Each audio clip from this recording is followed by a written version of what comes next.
एक जंगल में गोलू चिड़ा अपने परिवार के साथ रहा करता था। गोलू चिड़ा अपने परिवार के लिए दाना तो लाता, मगर वह बहुत ही गुस्से वाला पक्षी था। एक दिन वह बिना दाना लाए घर आता है। आज मैं बहुत थक गया हूँ। मैं बहुत दूर तक आज गया था, लेकिन मुझे दाना कहीं भी नहीं मिला। मैंने और जीजू ने तो 3 दाने से एक एक दाने खा लिया है। तीसरा दाना कहाँ है? वो मुझे दे दो।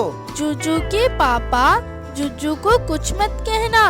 वे दाना मीनू चिड़िया को अपने दोस्तों को दे दिया था, क्योंकि वह बहुत ही भूखी थी। माँ, मैंने तो आपसे पूछकर ही दिया था। इसी बात पर गोलू चिड़ा बहुत ही गुस्से में आ जाता है। किससे पूछकर तुम दोनों ने दाना दिया था? तुम दोनों अभी से दाना बांटने लगे हो। बहुत मेहनत से कमा कर लाता हूँ। तुम दोनों बोलो, जल्दी बोलो, किससे पूछकर दिया था? पापा, गलती हो गई। फिर गोलू चिड़ा अपने बेटे को गुस्से में एक डंडे मार देता है। दोस्तों, आप लोग मेरी वीडियो देखते हैं पर आप लोग मेरे चैनल को लाइक सब्सक्राइब नहीं करते हैं, तो प्लीज दोस्तों मेरे चैनल को लाइक सब्सक्राइब जरूर से कीजिए। गलती हो गई, अब मैं क्या खाऊंगा? तुम दोनों ने तो अपना पेट भर लिया है। पापा, फिर मैं ऐसा नहीं करूँगा। फिर गोलू का बेटा रोते रोते सो जाता है। इतनी छोटी बात पर आपने अपने बेटे को मारा, इतना गुस्सा करना ठीक नहीं है। अब गोलू चिड़ा का गुस्सा थोड़ा कम हो गया था। वह अपने सोए हुए बेटे जीजू के पास जाता है और उसे अपने हाथों से प्यार करने लगता है। आपने मुझे मारा इसलिए आप परेशान हैं। कोई बात नहीं पापा, पापा गुस्से में मार लेते हैं तो क्या हो गया, फिर बाद में प्यार भी तो करते हैं। अपने बेटे की यह बातें सुनकर गोलू चिड़ा बहुत ही शर्मिंदा होता है।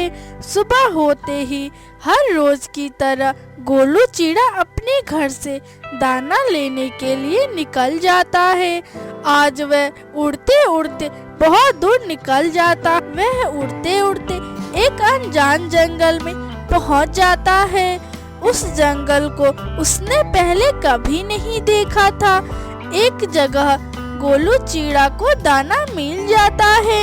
मैं क्या अपने घर से आया था? मुझको कुछ भी पता नहीं चल रहा है। मैं उसी दिशा में जा रहा हूँ जहाँ से मैं पेड़ों के पास से गुजरकर आया था। ऐसे में गोलू चिड़ा अपना रास्ता भूल जाता है और वह दूसरे दिशा में उड़ने लगता है। वह उड़ते उड़ते सब भूल जाता है और उससे दिशा की कोई समझ नहीं आ रही थी। शाम हो जाती है और वह थक हार कर एक पेड़ पर जाकर बैठ जाता है। मम्मा, पापा अभी तक क्यों नहीं लौट कर आए? पापा ठीक तो होंगे? जुज्जू बेटा, इन दिनों आपके पापा दाना लेने दूसरे जंगल जाते हैं। शायद उन्हें रास्ते में देर हो गई होगी। वे आने वाले ही होंगे। शाम से रात हो जाती है और गोलू चिड़ा अकेले ही पेड़ पर बैठकर इधर उधर देख रहा था। फिर गोलू चिड़ा को थोड़ी दूर पर एक घर नजर आ जाता है। फिर गोलू चिड़ा वहां पर जाता है और घर के दरवाजे पर दस्तक देता है। आप कौन हैं? मैं गोलू चिड़ा हूँ।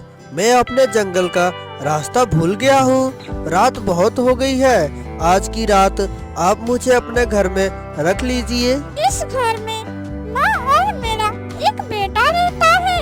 आप यहाँ रात गुजार सकते हैं। खुशी खुशी गोलू चिड़ा उस घर के अंदर चला जाता है। आप ये दाना वहाँ रख दें।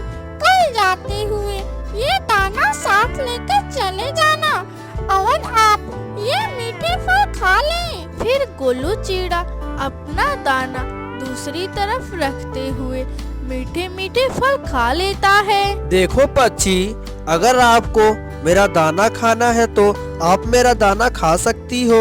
नहीं नहीं, इस जंगल में तो बहुत सारे फल हैं। हम सूखे दाने नहीं खाते हैं। पक्षी, आपका बेटा भी बहुत सुंदर है। आपका क्या नाम है? मेरा नाम बंकू है। आप उस घोंसले में सो सकते हैं। रुको, ये कौन है? बेटा, ये भी हमारे तरह एक पक्षी है। ये अपना रास्ता भूल गए हैं। फिर वे सब सो जाते हैं। गोलू चिड़ा नरम नरम घोंसले में लेटा हुआ था और सोच रहा था। ये घोंसला तो बहुत नरम है। ऐसा घोंसला मुझे कभी घर पे भी नहीं दिया। और इस जंगल में बहुत सारे मीठे फल भी हैं। यहाँ पर जिंदगी गुजारना बहुत आसान है। लीला सारी रात अपने पति का इंतजार करती है। वह दरवाजे पे बैठी बैठी गोलू चिड़ा का इंतजार कर रही थी। सुबह हो जाती है और लीला मीनू चिड़िया के पास जाती है। मीनू चिड़िया, गोलू चिड़ा आज घर पर लौटकर नहीं आया। मुझे बहुत चिंता हो रही है अपने पति का। लीला, मैंने तो सुना है कि चिड़ा कभी रास्ता नहीं भूलते।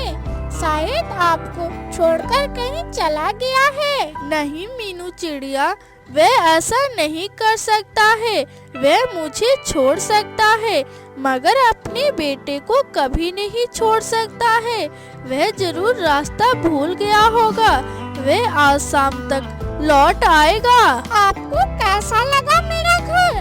अगर आप चाहें तो इस घर में मेरे साथ रह सकते हैं। बस यही गोलू चिड़ा सोच रहा था। अगर आप मुझे यहाँ रहने देंगे तो मैं बहुत खुश रह सकता हूँ। बंकू बेटा, तुम घर में ही रहना।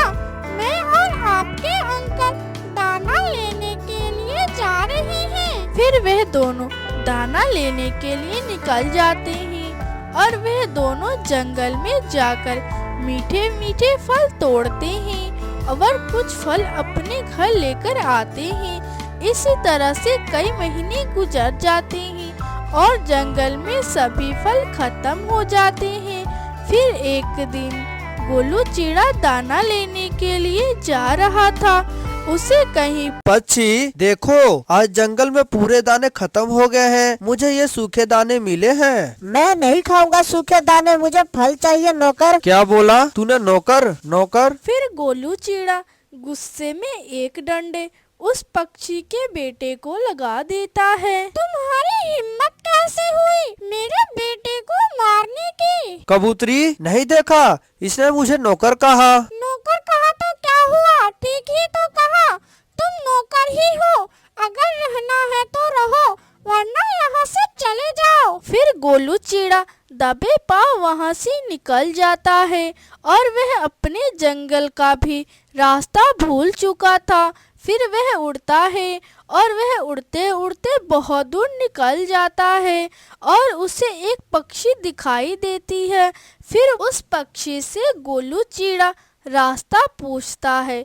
फिर वहाँ से आगे निकल जाता है। फिर वह उड़ते उड़ते कुछ दूर आता है तो उसे एक और पक्षी दिखाई देती है। फिर गोलू चिड़ा उससे भी अपना घर का रास्ता पूछता है। फिर वह पक्षी उसे उसके घर का रास्ता बता देती है।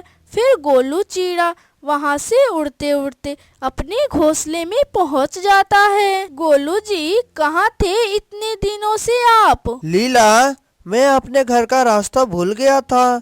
मुझे पता ही नहीं चल रहा था मैं किस दिशा में पहुँच गया था। फिर गोलू चिड़ा का बेटा जिज्जू चिड़ा अपने पापा के पास जाता है। पापा, आप कहाँ चले गए थे? हमको बिल्कुल भी अच्छा नहीं लग रहा था। अब से आप कहीं नहीं जाएंगे। अगर जाएंगे तो हम सब मिलकर जाएंगे। इस तरह से गोलू चिड़ा को अपने गुस्से पर बहुत पछतावा होता है और वह अपनी फैमिली पाकर बहुत ज्यादा खुश होता है।